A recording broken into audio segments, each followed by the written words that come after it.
দিল্লি বিধানসভার মেয়াদ শেষ হচ্ছে আগামী 23শে ফেব্রুয়ারি। আজ রাজধানীতে নির্বাচন। 70 আসনের দিল্লি বিধানসভায় ফের কি ফিরবেন অরবিন্দ কেজরিওয়াল? আম আদমি পার্টি টানা তৃতীয়বার দিল্লির ক্ষমতায়। এবার কি রাজধানীতে পরিবর্তন? কি ছবি রাজধানীর?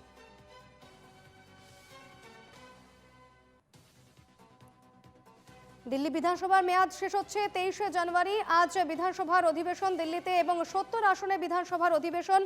ফলে অবশ্যই দিল্লিবাসীর নজর এদিকেই। আম আদমি পার্টি আবারও কি ফিরবে মসনদে, সেদিকেই নজর রয়েছে দিল্লিবাসীর। অন্যদিকে আমরা এক একটি ছবি আপনাদের সামনে তুলে ধরেছি। ভোট দিলেন রাষ্ট্রপতি দ্রৌপদী মুর্মু, ভোট দিলেন দিল্লির মুখ্যমন্ত্রী আতিশী সিং মার্লেনা, অন্যদিকে ভোট দিলেন বিদেশমন্ত্রী এস জয়শঙ্কর। এবং সেই ছবি আপনারা দেখতে পাচ্ছেন, রাষ্ট্রপতি দ্রৌপদী মুর্মু সাত সকালেই তিনি ভোট দিয়েছেন, নিজের ভোটাধিকার সাব্যস্ত করেছেন।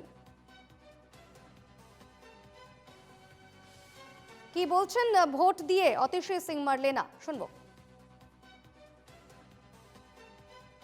गुंडागर्दी के खिलाफ काम का युद्ध है, जो सत्य और असत्य का युद्ध है, उसमें मुझे पूरा भरोसा है कि दिल्ली के लोग अच्छाई के साथ, काम के साथ, सच्चाई के साथ खड़े रहेंगे, काम को जिताएंगे और गुंडागर्दी को हराएंगे।